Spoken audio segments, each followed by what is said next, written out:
नमस्कार, आप देख रहे हैं डॉक्टर साहिब आपके साथ मैं हूं स्कंदश को। आज के इस एपिसोड में हम बात करेंगे और ये जानेंगे कि किसी को अगर खांसी हो रहा है तो नॉर्मल खांसी और अस्थमा की खांसी में क्या अंतर है, कैसे समझ सकते हैं कि जो खांसी हो रही है वो अस्थमा का एक कारण हो सकता है। इसी बारे में तमाम जानकारी लेने के लिए आज हमारे साथ मौजूद है बिहार के जाने माने पल्मोलॉजिस्ट डॉक्टर सुनील कुमार अग्रवाल। साथ ही आपको बता दें कि ये पीएमसीएच से रिटायर्ड हैं। सर नमस्कार, बहुत बहुत स्वागत है आपका। धन्यवाद। सबसे जानना चाहेंगे, अगर हम बात करें खांसी के बारे में, तो खांसी सभी को होता है, लेकिन एक नॉर्मल खांसी में और एक अस्थमा की खांसी में कैसे अंतर पा सकते हैं, कैसे समझ सकते हैं कि अस्थमा है? ये काफ़ी पुराना अगर खाँसी हो गया, तो हम लोग को डाउट होता है कि अस्थमा है। इसमें रात में सीटी जैसी आवाज़ आती है साँस लेने में और दम फूलने लगता है और पेशेंट को काफ़ी परेशानी महसूस होती है और ये धूल से, धुआँ से या मौसम के बदलाव से बढ़ सकता है। साधारण खाँसी यूजुअली प्रायः 7 दिन में ठीक हो जाता है बहुत सारा खाँसी, लेकिन अस्थमा लंबा चलते रहता है काफ़ी दिनों तक। और अगर किसी को खांसी 3 हफ्ते से ज़्यादा का हो, तो उसे पूरी तरह से एक्स-रे एवं स्पायरोमेट्री से जाँच करानी चाहिए। जी। और साथ ही सर, अगर किसी को बार-बार खांसी हो रहा है या अस्थमा उसे है, तो कैसे समझ सकते हैं कि अस्थमा के क्या-क्या लक्षण होते हैं? मैं आपसे ये जानना चाहूँगी। उसमें जो एयरवेज होती है ना, साँस की नलियाँ, वो संकीर्ण हो जाती है, अंदर में सूजन हो जाता है। तो उसके लिए हम लोग स्पायरोमेट्री टेस्ट करते हैं। स्पायरोमेट्री में अगर देखते हैं कि FEV1 1 सेकंड में कितना हवा वो निकाल सकता है, तो नॉर्मल पर्सन जितना निकालता है उससे वो कम निकालता है। तो उससे हम लोग डायग्नोज़ करते हैं कि उससे अस्थमा हो रहा है और अगर अस्थमा हो रहा है तो उसका प्रॉपर इलाज करना चाहिए। जी।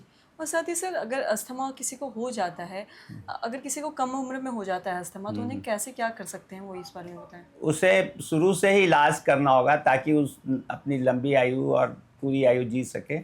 उसके लिए पहचान ज़रूरी है कि शुरू में हम लोग उसको पहचान करें कि अस्थमा है, उन्हें किन चीज़ों से एलर्जी है ये पता करें और फिर प्रॉपर उसका इलाज है इन्हेलर के द्वारा। आजकल इलाज बहुत आसान हो गया है, तो उसके प्रॉपर इन्हेलर लेने का तरीका, कैसे इन्हेलर लेना है, कितना बार लेना है, ये हमको बताना है। ब्रोंकोडायलेटर देना होता है, जैसे फास्फोडाइस्टेरोन इन्हिबिटर ग्रुप की दवाएँ होती हैं, जैसे थियोफाइलिन वगैरह।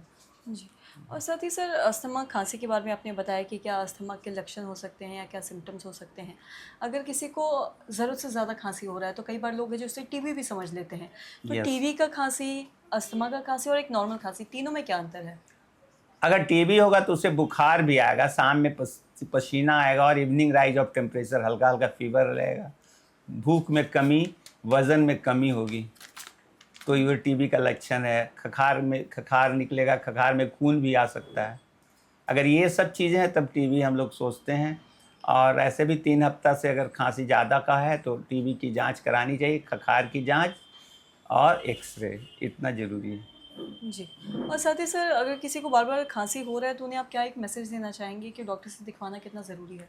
बिल्कुल, अगर अस्थमा है तो स्टेथो लगाने से एक अजीब टाइप का आवाज़ आता है जिसको ब्रोंकाई बोलते हैं। अगर अगर एक्स-रे में खराबी कुछ नहीं भी आ रही है, लेकिन अगर आला लगाने से अगर साउंड सुनाई पड़ता है, तो अस्थमा हो सकता है। स्पायरोमेट्री करके उसे हम कन्फर्म कर सकते हैं कि अस्थमा है या नहीं।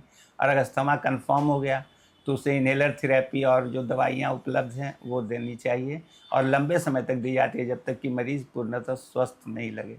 जी, सर बहुत-बहुत शुक्रिया तमाम जानकारी देने के लिए। तो आशा करते हैं दर्शकों कि आप ये समझ पाए होंगे कि एक नॉर्मल खाँसी में और एक अस्थमा के खाँसी में क्या अंतर है, दोनों के सिम्पटम्स में क्या अंतर है। तो आशा करते हैं तमाम जानकारी आपके लिए लाभदायक रही। तो आज की इस वीडियो में इतना ही। वीडियो देखने के लिए आपका धन्यवाद।